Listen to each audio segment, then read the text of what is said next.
It's Thursday, November 2nd, 2023, and I'm Dave Sobel. 4 things to know today.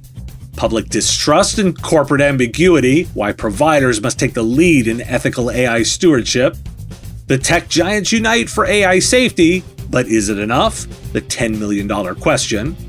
The first round in the AI copyright battle, artists lose, but the war isn't over. And from pills to pastries, why MSPs should care about weight loss drugs. This is the business of tech. I'm teaching my first class. Over 5 weeks, starting on January 9th, 2024, build skills to transform your business. Week 1 teaches you how to forecast tech trends for a competitive edge. Week 2 sharpens your decision-making in tech adoption. And in week 3, we master the financial metrics like ROI and TCO to ensure your investments pay off. Week 4 is all about compliance and risk management. And week 5 lets you piece it all together to create strategic roadmaps for your business. Designed for both seasoned pros and those aspiring to break into the field, join me for this 5-week class. Link in the show notes to find out more. Let's baseline this week's AI announcements with some data from the public. A recent Pew Research survey found that 70% of Americans aware of AI have little to no trust in companies to make responsible decisions about its use, and 80% believe that AI will lead to their personal information being used in unintended ways. Concerns about government use of personal data has also increased, with 71% of respondents expressing worry. There is bipartisan support for stricter regulations on how companies handle personal information, with 72% of Americans favoring more regulation. According to a study by Kaspersky, over 70% of senior business leaders believe that generative AI tools are regularly used by their employees, with 73% stating that generative AI is driving certain lines of business. However, only 22% of leaders have discussed internal governance policies to monitor its usage, and 59% express concerns about elevated cyber risk levels. A study conducted by UKG reveals a disconnect between employees' perceptions and the actual use of AI in the workplace. While 78% of C-suite leaders claim their organizations use AI, only 42% of employees believe they utilize AI-powered devices daily.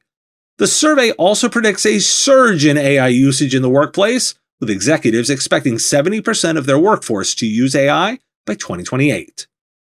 According to recent research from Resume Builder, nearly half of job seekers looking for office work have lied about their artificial intelligence skills during the hiring process. Based on a survey of 1,000 full-time office workers and job seekers, the research found that 45% of respondents exaggerated their AI skills, with 32% lying on their resumes and 30% lying during interviews. Now, why do we care? AI regulation is going to be warmly received by the public. Consumers are deeply concerned about how AI is managed. This is an opportunity for service providers to act as ethical stewards of AI technology and help their clients navigate responsible usage. The UKG study's findings suggest that while executives may be touting AI adoption, the rank and file either don't know about it or don't see it in their daily workflow. Now, this represents an opportunity for providers to facilitate better internal communications and training around AI technologies. The study emphasizes the need for transparency from companies about their use of AI to build trust among employees and improve productivity. All of this, very valuable deliverables. Google, Microsoft, OpenAI, and Anthropic are forming an industry body called the Frontier Model Forum to advance AI safety research and responsible AI development. They have appointed Chris Mesriol as the executive director and allocated a funding round of $10 million to red team the latest AI models. However, critics are skeptical about the fund's ability to provide a balanced perspective on AI development, considering the involvement of major tech companies and the lack of transparency in AI training data. Google has announced new tools to help users fact-check images on social media. The tools include viewing an image's history, metadata, and context used on different sites. Users can also see when Google Search first saw the image and how it was described on other sites. Approved journalists and fact-checkers will be able to upload or copy URLs of images to learn more about them. Nightshade is a new tool developed by Professor Ben Zhao and his team at the University of Chicago to help artists protect their work from AI image bots. By adding undetectable pixels that corrupt an AI's training data, Nightshade alters the output of machine learning models, making them interpret prompts differently. This tool, along with one called Glaze, another tool by his team, aims to encourage proper compensation for artists and deter copyright infringement by major AI companies. OpenAI's ChatGPT has combined its different abilities into a single chat, allowing users to upload and analyze various types of documents, browse the web, perform data analysis, and generate images using OpenAI's image generation model DALL-E 3.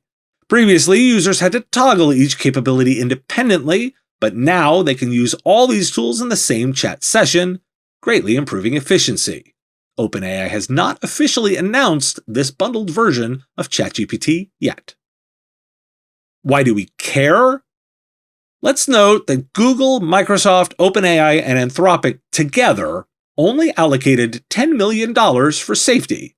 Want to know why they aren't trusted here on AI? You have only 10 million answers.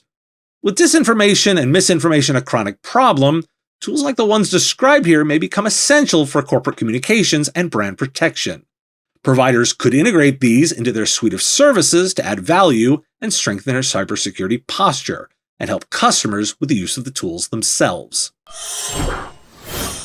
From reporting in The Hollywood Reporter, in a copyright infringement case against AI art generators, artists have lost the first round of the lawsuit. While a federal judge allowed a claim for direct infringement against Stability AI to proceed, he dismissed most of the claims against Midjourney and DeviantArt. The judge found that the accusations were defective and raised issues about whether the AI systems contain copies of copyrighted images and if the artists could prove infringement without identical material created by the AI tools. Claims for infringement, right of publicity, unfair competition, and breach of contract were dismissed, but may be reasserted. Why do we care? These copyright cases around AI are going to be fascinating to watch fall out, and so here's a new one. You're going to want to help customers be agile and understand the murky landscape here. Okay, go with me here. Krispy Kreme stock has been downgraded due to the potential impact of GLP-1 weight loss drugs on donut sales. These drugs make patients feel fuller faster and eat less food, which could affect Krispy Kreme's sales. The uncertainty surrounding the impact of these drugs on overall food consumption has led to a downgrade. Investors are concerned about the potential revenue decline and sales growth deceleration. Now, why do we care? While it might seem that this is simply a donut story, and donuts, there's something more here. While we're all focused on tech, we should consider the effects of market changes on end customers of another kind of technology, pharmaceuticals. There's a theory I'm considering about the change in purchase habits of consumers as weight loss drugs continue their uptake. How many businesses will be changed by a change in food consumption? From healthcare to restaurants to food production lines to shipping companies to marketing firms, there's a lot tied up in food. A 2022 study links 29% of American jobs to food.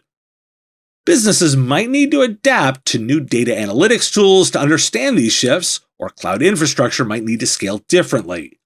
Recognizing these broader trends can help providers anticipate the needs of their clients, offering proactive solutions before a potential crisis hits.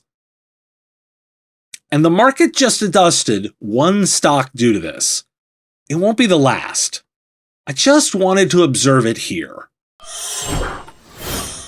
Looking to reach an audience of thousands of MSPs and IT service providers?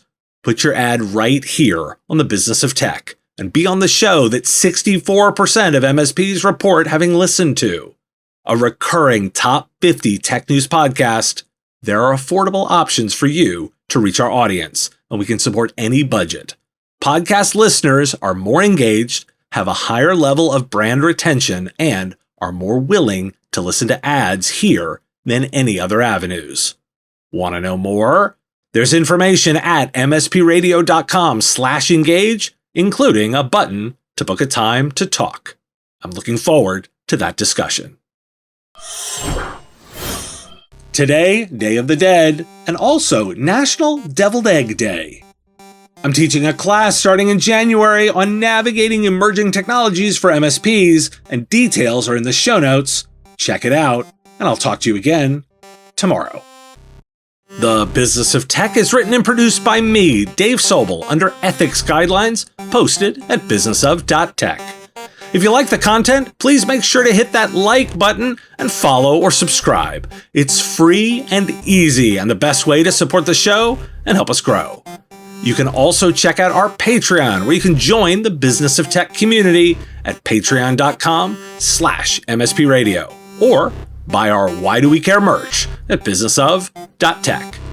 Finally, if you're interested in advertising on the show, visit mspradio.com/engage. Once again, thanks for listening to me, and I will talk to you again on our next episode of The Business of Tech.